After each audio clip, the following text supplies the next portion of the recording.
ઓમ શાંતિ. તારીખ 2 નવેમ્બર 2021. મીઠા બાબાના મધુર મહાવાક્યો.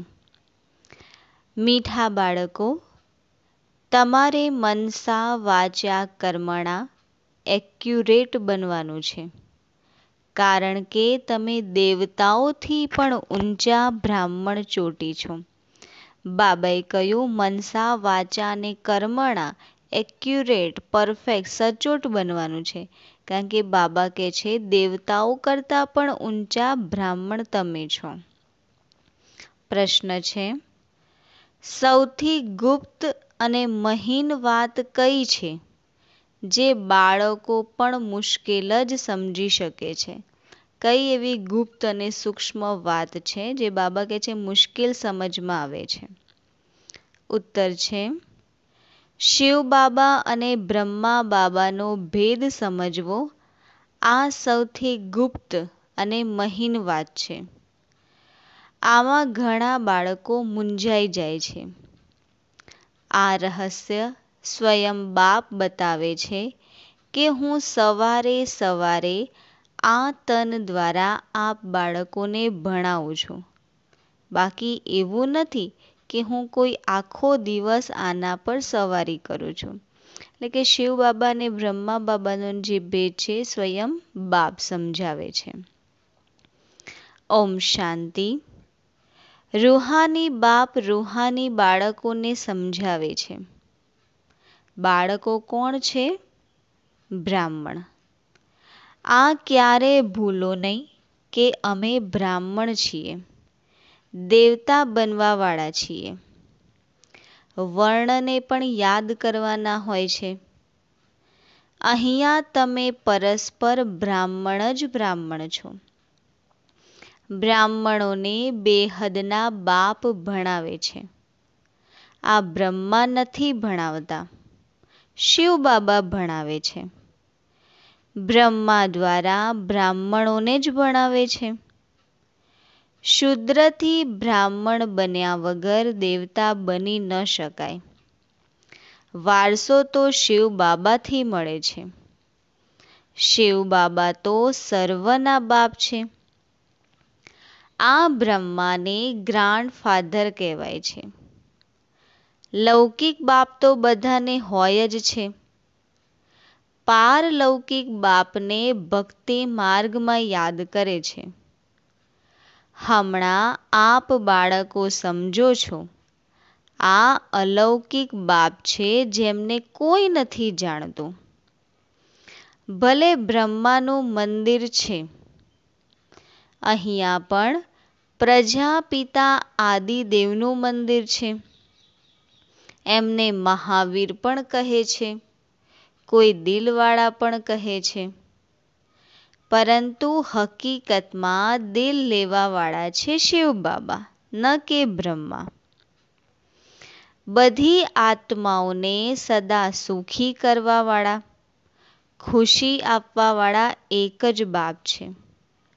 આ પણ ફક્ત આપ બાળકો જ જાણો છો કે જે સુખ આપવાવાળા, શાંતિ આપવાવાળા, ખુશી આપવાવાળા છે એ પરમપિતા પરમાત્મા છે. એ આપણા બાપ છે અને એ જ આપણને ખુશી આપે છે. આ પણ ફક્ત આપ બાળકો જ જાણો છો. દુનિયામાં તો મનુષ્ય કંઈ પણ નથી જાણતા. આપણે બ્રાહ્મણ જ શિવ બાબાથી વારસો લઈ રહ્યા છીએ. તમે પણ ઘડી ઘડી ભૂલી જાઓ છો. યાદ છે ખૂબ સહજ. યોગ અક્ષર સંન્યાસીઓએ રાખ્યો છે. તમે તો બાપને યાદ કરો છો. બાબા કહે છે આપણો શબ્દ છે યાદ. યોગ તો કોમન અક્ષર છે. આને યોગ આશ્રમ પણ નહીં કહીશું. બાળકો અને બાપ બેઠા છે. બાળકોની ફરજ છે બેહદના બાપને યાદ કરવા. આપણે બ્રાહ્મણ છીએ.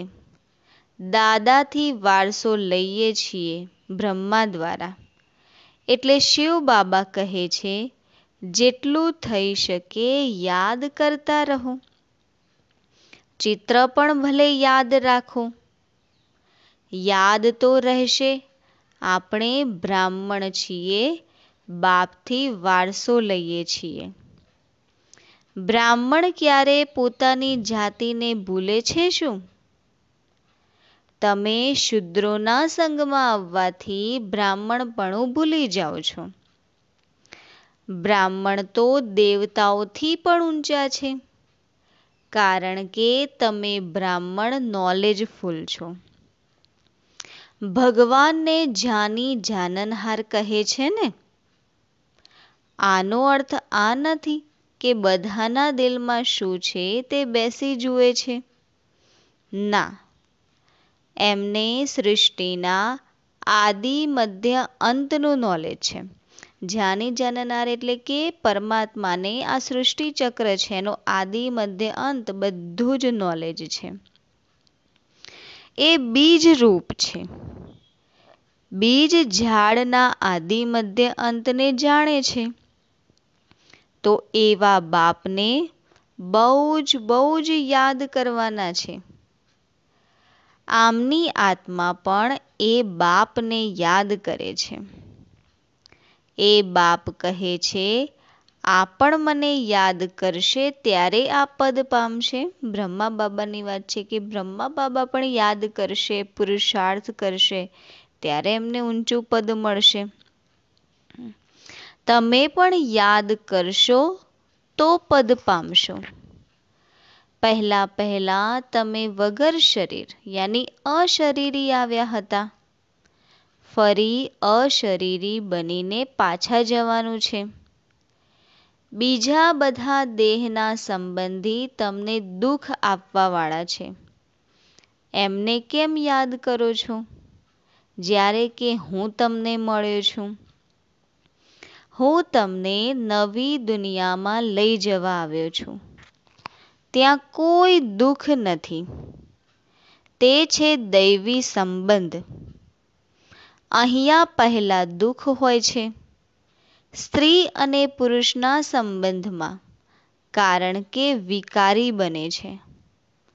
તમને હું હવે એ દુનિયાના લાયક બનાવું છું જ્યાં વિકારની વાત જ નથી રહેતી. આ કામ મહાશત્રુ ગવાયેલું છે જે આદિ મધ્ય અંત દુઃખ આપે છે. બાબા કહે છે મોટો વિકાર છે કામ મહાશત્રુ, જે આત્માને આદિ મધ્ય અંત દુઃખ આપે છે. ક્રોધના માટે એવું નહીં કે આ આદિ મધ્ય અંત દુઃખ આપે છે. ના, કામને જીતવાનું છે. તે જ આદિ મધ્ય અંત દુઃખ આપે છે, પતિત બનાવે છે. પતિત અક્ષર વિકાર પર પડ્યું છે. આ દુશ્મન પર જીત પામવાની છે.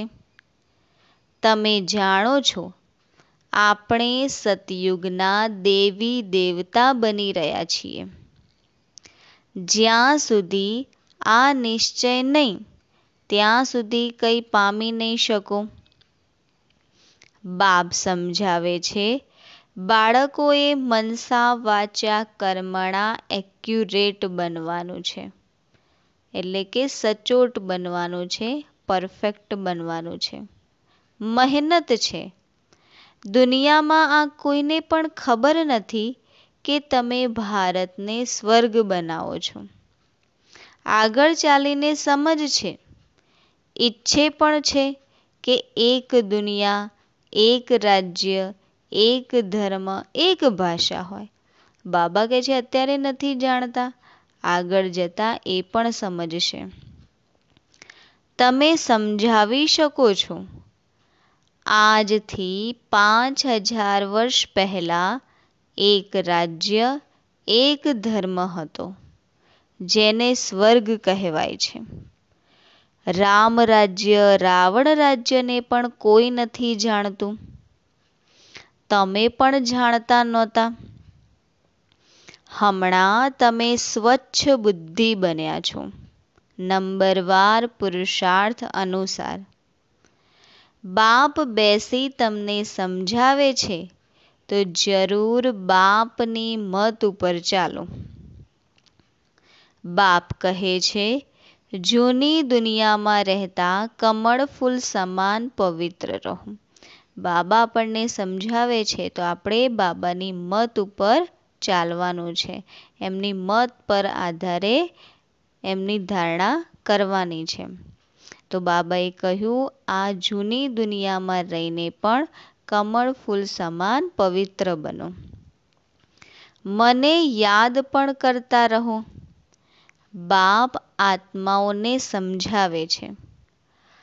આત્માઓને જ ભણાવવા આવ્યો છું આ ઓર્ગન્સ દ્વારા. આ તો જૂની છીછી દુનિયા, છીછી શરીર છે. તમે બ્રાહ્મણ પૂજાના લાયક નથી, ગાયન લાયક છો. પૂજન લાયક દેવતાઓ છે. તમે શ્રીમત પર વિશ્વને સ્વર્ગ બનાવો છો એટલે તમારું ગાયન છે. પૂજા નથી થઈ શકતી. ગાયન જરૂર આપ બ્રાહ્મણોનું છે, ન કે દેવતાઓનું. બાપ તમને જ શૂદ્રથી બ્રાહ્મણ બનાવે છે. દેવતાઓની આત્મા અને શરીર બંને પવિત્ર છે. હમણાં તમારી આત્મા પવિત્ર થતી જાય છે, શરીર પવિત્ર નથી. બાબા કહે છે કે અત્યારે આપણી આત્મા પવિત્ર બનશે, શરીર નથી બનતું. હમણાં તમે ઈશ્વરની મત પર ભારતને સ્વર્ગ બનાવી રહ્યા છો. તમે પણ સ્વર્ગના લાયક બની રહ્યા છો. સતો પ્રધાન જરૂર બનવાનું છે. ફક્ત તમે બ્રાહ્મણ છો જેમને બાપ બેસી ભણાવે છે. બાબા કહે છે કે આ બ્રાહ્મણ છીએ તો બાબા બ્રહ્માના તન દ્વારા, એમની કર્મેન્દ્રિયો દ્વારા, જે હમણાં બાબાએ કહ્યું કે બાબા આવે છે આપણને ભણાવવા માટે, તો કોના દ્વારા ભણાવશે? બ્રહ્માના શરીર દ્વારા, એ કર્મેન્દ્રિયો દ્વારા ભણાવશે. બ્રાહ્મણોનું ઝાડ વૃદ્ધિને પામતું રહેશે. બ્રાહ્મણ જે પાક્કા બની જશે તે જ જઈને દેવતા બનશે. આ નવું ઝાડ છે. માયાના તોફાન પણ લાગે છે. સતયુગમાં કોઈ તોફાન નહીં લાગે. અહીંયા માયા બાબાની યાદમાં રહેવા નથી દેતી. આપણે જાણીએ છીએ બાબાની યાદથી જ તમો પ્રધાનથી સતો પ્રધાન બનાય છે. બધો આધાર છે યાદ પર. ભારતનો પ્રાચીન યોગ પણ પ્રસિદ્ધ છે ને. વિદેશવાળા ઈચ્છે છે પ્રાચીન યોગ આવીને કોઈ શીખવાડે. હવે યોગ બે પ્રકારના છે. એક છે હઠ યોગી, બીજા છે રાજયોગી. તમે છો રાજયોગી. તે તો બહુ જ દિવસથી ચાલે આવે છે. રાજયોગની હમણાં તમને ખબર પડી છે. સંન્યાસી શું જાણે રાજયોગથી? બાપે આવીને બતાવ્યું છે રાજયોગ હું જ આવીને શીખવાડું છું. કૃષ્ણ તો શીખવાડી ન શકે. આ ભારતનો જ પ્રાચીન યોગ છે. ફક્ત ગીતામાં મારા બદલે કૃષ્ણનું નામ નાખી દીધું છે. કેટલો ફરક થઈ ગયો છે. શિવ જયંતી થાય છે તો તમારી વૈકુંઠની પણ જયંતી થાય છે, જેમાં કૃષ્ણનું રાજ્ય છે. તમે જાણો છો શિવ બાબાની જયંતી છે તો ગીતાની પણ જયંતી છે, વૈકુંઠની પણ જયંતી થઈ રહી છે. તમે પવિત્ર બની જશો. કલ્પ પહેલા માફક સ્થાપના થઈ રહી છે. તો શિવ બાબાની જયંતી તો સ્વર્ગની જયંતી. બાબા જ આવીને સ્વર્ગની સ્થાપના કરે છે. બાબા આવ્યા છે સ્વર્ગની સ્થાપના કરવા માટે, એટલા માટે બાબાએ કહ્યું શિવ જયંતિ છે તો સાથે સાથે સ્વર્ગની પણ જયંતિ છે, કારણ કે બાબા જ આવીને સ્વર્ગની સ્થાપના કરે છે. હમણાં બાપ કહે છે મને યાદ કરો. યાદ ન કરવાથી માયા કંઈ ને કંઈ વિકર્મ કરાવી દે છે. યાદ ન કર્યા અને લાગી ચમાટ. યાદમાં રહેવાથી ચમાટ નહીં ખાઓ. આ બોક્સિંગ થાય છે. તમે જાણો છો આપણો દુશ્મન કોઈ મનુષ્ય નથી, રાવણ દુશ્મન છે. લગ્ન કર્યા પછી કુમાર કુમારી પણ પતિત બનવાથી એકબીજાના દુશ્મન બની જાય છે. લગ્નમાં લાખો રૂપિયા ખર્ચ કરે છે. બાપ કહે છે લગ્ન છે બરબાદી. હમણાં પારલૌકિક બાપે ઓર્ડિનન્સ નીકાળ્યો છે કે બાળકો આ કામ મહાશત્રુ છે, એટલે કે ફરમાન છે કે આ કામ મહાશત્રુ છે. આના પર જીત પહેરો અને પવિત્રતાની પ્રતિજ્ઞા કરો. કોઈ પણ પતિત ન બને. જન્મ જન્માંતર તમે પતિત બન્યા છો આ વિકારથી, એટલે કામ મહાશત્રુ કહેવાય છે. બાપ તો બહુ જ સારી રીતે સમજાવે છે. તમે 84 જન્મ કેવી રીતે લીધા છે, હવે પાછા જવાનું છે. તમને તો બહુ જ શુદ્ધ અહંકાર હોવો જોઈએ. આપણે આત્માઓ બાપની મત પર ચાલી ભારતને સ્વર્ગ બનાવી રહ્યા છીએ. આપણને એક શુદ્ધ અહંકાર હોવો જોઈએ કે સ્વયં ભગવાન આવ્યા છે મને ભણાવવા માટે, અને આપણે આ બાબાની મત ઉપર ચાલીને ભારતને સ્વર્ગ બનાવી રહ્યા છીએ, અને પછી જ આપણે જ સ્વર્ગમાં રાજ્ય કરીશું. આપણે જ પછી સ્વર્ગમાં રાજ્ય કરીશું. જેટલી મહેનત કરશો તેટલું પદ પામશો. ભલે રાજા રાણી બનો, ભલે પ્રજા બનો. રાજા રાણી કેવી રીતે બને છે તે પણ જોઈ રહ્યા છો. ફોલો ફાધર ગવાય છે તે હમણાંની વાત છે, લૌકિક સંબંધના માટે નથી કહેવાતું. આ બાપ મત આપે છે મામેકમ યાદ કરો તો વિકર્મ વિનાશ થશે. તમે સમજો છો અમે સારી મત પર ચાલીએ છીએ, અનેકોની સેવા કરીએ છીએ. આપણે સમજીએ છીએ કે બાબાની બધી મત ઉપર ચાલીએ છીએ, સેવા કરી રહ્યા છીએ, પુરુષાર્થ કરી રહ્યા છીએ. બાળકો બાપની પાસે આવે છે તો શિવ બાબા પણ રિફ્રેશ કરે છે, તો આ પણ રિફ્રેશ કરે છે. આ પણ તો શીખે છે ને, એટલે બ્રહ્મા બાબાની વાત છે. શિવ બાબા કહે છે હું આવું છું સવારના. સારું, પછી કોઈ મળવા આવે છે તો શું આ બ્રહ્મા નહીં સમજાવે? બાબા પૂછે છે. કોઈ આવે તો બ્રહ્મા બાબા સમજાવી શકે છે, સમજાવશે.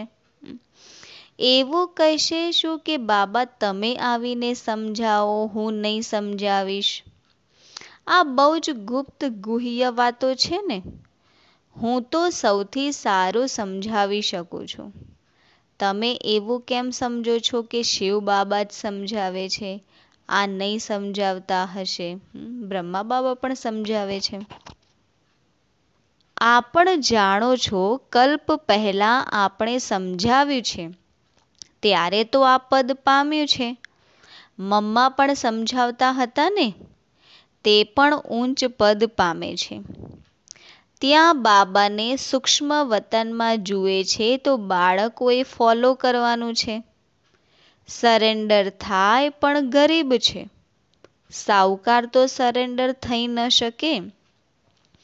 ગરીબ જ કહે છે બાબા આ બધું જ તમારું છે. શિવ બાબા તો દાતા છે, તે ક્યારેય લેતા નથી. બાળકોને કહે છે આ બધું જ તમારું છે. પોતાના માટે મહેલ અહીંયા કે ત્યાં નથી બનાવતો. તમને જ સ્વર્ગના માલિક બનાવું છું. બાબા પોતાના માટે મહેલ નથી બનાવતા, આપણા માટે બનાવી રહ્યા છે અને આપણને સ્વર્ગના માલિક બનાવે છે. હવે આ જ્ઞાન રત્નોથી ઝોલી ભરવાની છે. મંદિરમાં જઈને કહે છે ઝોલી ભરી દો, પરંતુ કયા પ્રકારની? કઈ વસ્તુની ઝોલી ભરી દો? હવે ઝોલી ભરવાવાળી તો લક્ષ્મી છે જે પૈસા આપે છે. શિવની પાસે તો જતા નથી. કૃષ્ણના માટે કહે છે કે ગીતા સંભળાવી, પરંતુ કૃષ્ણના માટે નથી કહેતા કે ઝોલી ભરી દો. તો પૈસા માટે તો લક્ષ્મીની પૂજા કરે છે. શંકરની પાસે જઈને કહે છે, સમજે છે શિવ અને શંકર એક છે. શંકર તો ઝોલી ખાલી કરવાવાળા છે. મારી ઝોલી તો કોઈ ખાલી ન કરી શકે. વિનાશ તો થવાનો જ છે. ઘવાયેલું પણ છે. રુદ્ર જ્ઞાન યજ્ઞથી વિનાશ જ્વાળા નીકળી, પરંતુ એવું કોઈ સમજે થોડે છે? આપણા બાબા કહે છે વિનાશ થવાનો છે, આપણી જોડી કોઈ ખાલી કરી શકવાનું નથી. હવે આ રુદ્ર જ્ઞાન યજ્ઞથી વિનાશની જ્વાળા નીકળશે. આપ બાળકોએ ગૃહસ્થ વ્યવહારમાં પણ રહેવાનું છે, ધંધો પણ કરવાનો છે. બાપ દરેકની નસ જોઈ સલાહ આપે છે, કારણ કે બાપ સમજે છે હું કહું અને કરી ન શકે એવી સલાહ શા માટે આપું? નસ જોઈને જ સલાહ આપે છે. આમની પાસે તો આવવું પડે, તે પૂરી સલાહ આપશે. બધાએ પૂછવું જોઈએ, બાબા આ હાલતમાં અમારે શું કરવું જોઈએ? હવે શું કરીએ? બાપ સ્વર્ગમાં લઈ જાય છે. તમે જાણો છો આપણે સ્વર્ગવાસી તો બનવાવાળા છીએ. હમણાં અમે નર્કવાસી છીએ. હમણાં તમે ન નર્કમાં છો ન સ્વર્ગમાં છો. જે બ્રાહ્મણ બને છે એમનું લંગર આ છીછી દુનિયાથી ઉઠી ચૂક્યું. બાબા કહે છે ના તમે નર્કમાં છો ના સ્વર્ગમાં છો. તમે કળયુગી દુનિયાથી કિનારો હવે છોડી ચૂક્યા છો. કોઈ બ્રાહ્મણ આગળ જઈ રહ્યા છે, કોઈ યાદની યાત્રામાં ઓછા. કોઈ હાથ છોડી દે છે તો કોઈ ગુટકા ખાઈને ડૂબી મરે છે, અર્થાત ફરી કળયુગમાં ચાલ્યા જાય છે. તમે જાણો છો ખેવૈયા આપણને લઈ જઈ રહ્યા છે. તે યાત્રા તો અનેક પ્રકારની છે. તમારી યાત્રા એક જ છે. આ બિલકુલ જ ન્યારી યાત્રા છે. હા, તોફાન આવે છે તો યાદને તોડી દે છે. આ યાદની યાત્રાને સારી રીતે પાક્કી કરો, મહેનત કરો. તમે કર્મયોગી છો. જેટલું થઈ શકે હથકારડે દિલ યાર્ડે, કર્મ કરતાં કરતાં બાબાને યાદ કરો. અડધા કલ્પથી તમે આશિક બની માશુકને યાદ કરતા આવ્યા છો. બાબા અમને અહીંયા બહુ જ દુઃખ છે, હવે અમને સુખધામના માલિક બનાવો. યાદની યાત્રામાં રહેશો તો તમારા પાપ ખલાસ થઈ જશે. તમે જ સ્વર્ગનો વારસો પામ્યો હતો, હવે ગુમાવ્યો છે. ભારત સ્વર્ગ હતું ત્યારે કહે છે પ્રાચીન ભારત. ભારતને બહુ જ માન આપે છે. સૌથી મોટું પણ છે, સૌથી જૂનું પણ છે. આ તો તમે જાણો છો વિનાશ સામે છે. જે સારી રીતે સમજે છે એમની અંદર બહુ જ ખુશી રહે છે. પ્રદર્શનીમાં કેટલા આવે છે? અમદાવાદમાં જુઓ કેટલા સાધુ સંત વગેરે દરેક પ્રકારના આવ્યા. કહે છે તમે તો સત્ય કહો છો, પરંતુ અમારે બાપથી વારસો લેવાનો છે, આ થોડી બુદ્ધિમાં બેસે છે. અહીંયાથી બહાર નીકળ્યા ખલાસ. હમણાં તમે જાણો છો કે બાપ આપણને સ્વર્ગમાં લઈ જાય છે. ત્યાં ન ગર્ભ જેલ ન તે જેલ હશે. પછી ક્યારે જેલનું મોઢું જોવા નહીં મળે. બાબા કે ના ત્યાં ગર્ભ જેલ છે ના જેલ છે. બંને જેલ નહીં રહે. બાબા કે બંને જેલ નહીં રહેશે. અહીંયા આ બધું છે માયાનો પાંપ. આજકાલ દરેક વાત ક્વિક એટલે જલ્દી થાય છે. મોત પણ ક્વિક થતી રહે છે. સતયુગમાં એવા કોઈ ઉપદ્રવ હોતા જ નથી. અહીંયા મોત પણ જલ્દી તો દુઃખ પણ બહુ જ હશે. બધું ખલાસ થઈ જશે. આખી ધરતી નવી થઈ જશે. સતયુગમાં દેવી દેવતાઓની રાજધાની હતી તો જરૂર ફરી થશે. આગળ ચાલી જોજો શું થાય છે. બહુ જ ભયંકર સીન છે. આપ બાળકોએ સાક્ષાત્કાર કર્યા છે. બાળકોના માટે મુખ્ય છે યાદની યાત્રા. આ છે ચડતી કળાની યાત્રા. બાબા કહે છે હવે બસ એક જ યાદની યાત્રા કરવાની છે. અંત સમયે ભયંકર સીન હશે પણ જો યાદ હશે તો બાબા કહે છે આપણે સામનો કરી શકીશું. અચ્છા, મીઠા મીઠા શીખી લધા બાળકો પ્રતિ માત પિતા બાપ દાદાના યાદ પ્યાર અને ગુડ મોર્નિંગ. રૂહાની બાપની રૂહાની બાળકોને નમસ્તે. રૂહાની બાળકોની રૂહાની બાપ દાદાને યાદ પ્યાર, ગુડ મોર્નિંગ અને નમસ્તે. ધારણા માટે મુખ્ય સાર. પહેલી પોઈન્ટ, સદા આ જ સ્મૃતિમાં રાખવાનું છે કે અમે બ્રાહ્મણ છીએ. આપણને બ્રાહ્મણોને જ ભગવાન ભણાવે છે. આપણે હમણાં બ્રાહ્મણથી દેવતા બની રહ્યા છીએ. બીજી પોઈન્ટ, જ્ઞાન રત્નોથી પોતાની ઝોલી ભરીને દાન કરવાનું છે. આ કળયુગી પતિત દુનિયાનો કિનારો છોડી દેવાનો છે. માયાના તોફાનોથી ડરવાનું નથી. વરદાન, પાવરફુલ સ્થિતિ દ્વારા રચનાના સર્વ આકર્ષણોથી દૂર રહેવાવાળા માસ્ટર રચયિતા ભવ. જ્યારે માસ્ટર રચયિતા માસ્ટર નોલેજફુલની પાવરફુલ સ્થિતિ કે નશામાં સ્થિત રહેશો ત્યારે રચનાના સર્વ આકર્ષણોથી પરે રહી શકશો. કારણ કે હવે રચના વધારે જ ભિન્ન ભિન્ન રંગ ઢંગ રૂપ રચશે. એટલે હવે બાળપણની ભૂલો, અલબેલાપનની ભૂલો, આળસની ભૂલો, બેપરવાહીની ભૂલો જે થઈ રહી છે એને ભૂલીને પોતાના પાવરફુલ શક્તિ સ્વરૂપ, શસ્ત્રધારી સ્વરૂપ, સદા જાગતી જ્યોત સ્વરૂપને પ્રત્યક્ષ કરો. ત્યારે કહેશે માસ્ટર રચયિતા. બાબા કહે છે જે ભૂલો હતી બાળપણની, અલબેલાપણાની, આળસની, બેપરવાહીની, એ ભૂલો હવે બાબા કહે છે છોડવાની છે અને જે આપણું પાવરફુલ રૂપ છે એ આપણે પાછું લાવવાનું છે. સ્લોગન છે, મનની સ્થિતિમાં એવા હાર્ડ દ્રઢ બનો જે કોઈ પણ પરિસ્થિતિ એને પીગળાવી ન દે. અચ્છા, ઓમ શાંતિ.